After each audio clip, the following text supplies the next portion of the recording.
Hi guys అందరికీ ఈరోజు నేనైతే టమాటా చారు అయితే పోపు పెడుతున్నా ఫ్రెండ్స్. మీరు కూడా ఇలానే పోపు పెడతారా? ఆవాలు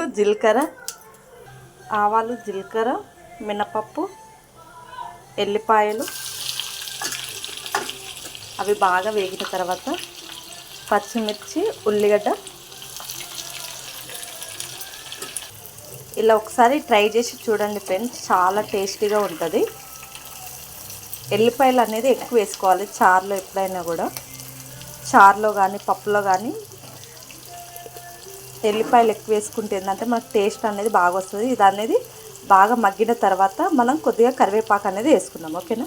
ఇప్పుడైతే మనమైతే అది ఆనియన్స్ అనేది మగ్గేలోపు ఇక్కడైతే మనం టమాటాలు ఉడకబెట్టుకొని కొంచెం చింతపండు టమాటా అనేది బాగా ఉడకబెట్టుకొని దాంట్లో నుంచి తీసిన గుజ్జు ఫ్రెండ్స్. అందులో అయితే 1.5 స్పూన్ కారం, 1.5 స్పూన్ సాల్ట్ అనేది వేసుకొని కొంచెం ధనియాల పొడి వేసుకొని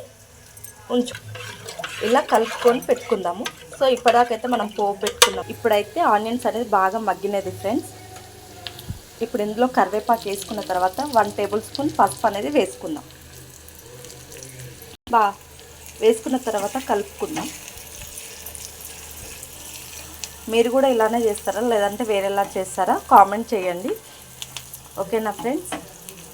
నేనైతే ఇలా చేస్తా, మరి మీరు ఎలా చేస్తారో చెప్పండి, ఓకేనా.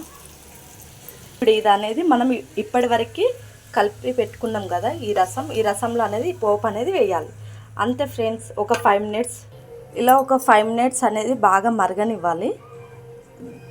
మరిగిన తర్వాత నేనైతే ఫస్టే వేసేస్తున్నా కొత్తిమీర, కొంచెం పుదీనా అనేది పైన జల్లేసిన. ఇంతే ఫ్రెండ్స్, టమాటా చారు అనేది ఇలానే చేస్తాను నేను. మీరు ఎలా చేస్తారో కామెంట్ చేసి చెప్పండి, ఓకేనా. బాయ్.